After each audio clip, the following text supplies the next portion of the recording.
సింహం సినిమాకు high court break. Censor board certificate రద్దు చేస్తూ తీర్పు.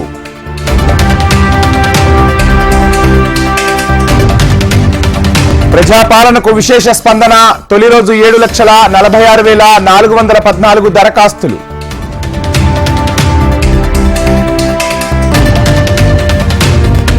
హస్తినలో హస్తం జెండా ఎగరడం ఖాయం. మోడీ ఇంజన్ ఆగిపోవడం ఖాయమన్న రేవంత్.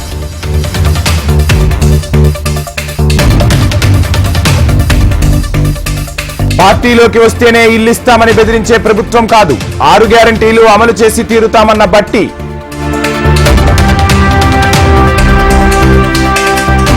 తెలంగాణలో 10కి 10 సీట్లే లక్ష్యం. వర్గపోరుపై క్లాస్ పీకిన అమిత్ షా.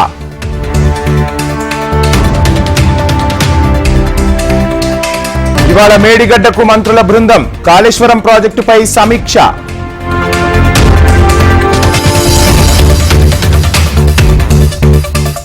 మేడిగడ్డ అన్నారం పునరుద్ధరణ డిజైన్లు మా వల్ల కాదు, చేతులెత్తేసిన రాష్ట్ర సెంట్రల్ డిజైన్ ఆర్గనైజేషన్.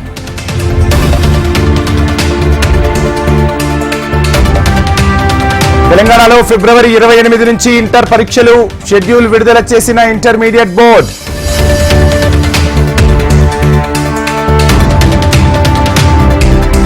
జనవరి 1 నుంచి పెన్షన్ల పెంపు కార్యక్రమం. గ్రామ స్వరాజ్యం తీసుకొచ్చామన్న సీఎం జగన్.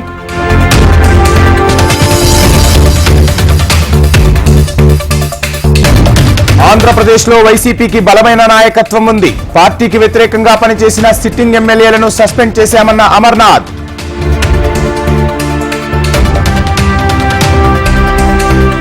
ఈసారి పెనుగొండ నుంచి పోటీ చేస్తున్న జగన్ను చూసి ప్రజలు ఓట్లు వేస్తారన్న ఉషశ్రీ చరణ్.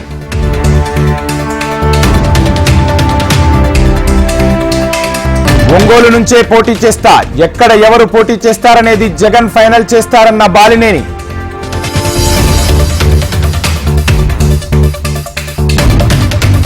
వైసీపీలో చేరిన క్రికెటర్ అంబటి రాయుడు కండువా కప్పి పార్టీలోకి ఆహ్వానించిన జగన్.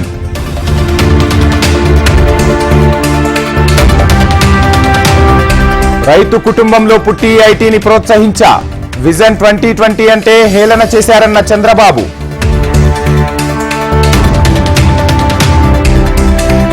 బెంగళూరు ఎయిర్పోర్ట్లో పరస్పరం ఎదురైన చంద్రబాబు డీకే. కరచలనం చేసుకుని మాట్లాడుకున్న నేతలు.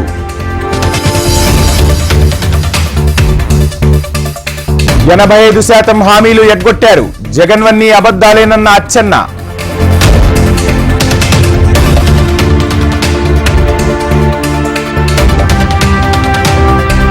లోకేష్ అరెస్టుకు ఆదేశాలు ఇవ్వాలని సిఐడి పిటిషన్. విచారణ జనవరి 9వ తేదీకి వాయిదా వేసిన విజయవాడ ఏసీబీ కోర్టు.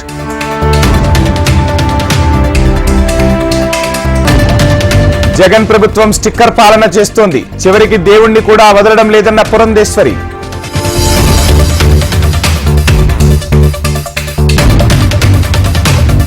జనసేన ఇన్ఛార్జీలతో జనసేనాని భేటీ. వివరాలు అడిగి తెలుసుకున్న పవన్. తెలంగాణలో ట్రాఫిక్ పెండింగ్ చలాన్లు, రాయితీ చెల్లింపులకు అనూహ్య స్పందన.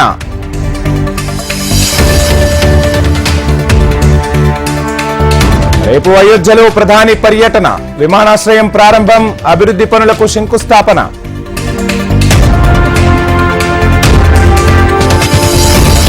రానున్న 5 ఏళ్లలో 50 ఉపగ్రహాల ప్రయోగం. ఇస్రో చైర్మన్ సోమనాథ్ వెల్లడి.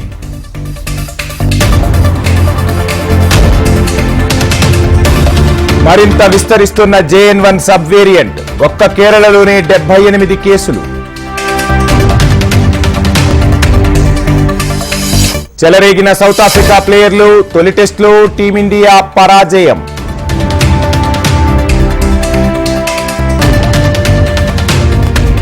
మెరిసిన లీచ్ఫీల్డ్ మెగ్రాత్. తొలి వన్డేలో ఆసీస్ చేతిలో హర్మన్ ప్రీత్ సేన ఓటమి.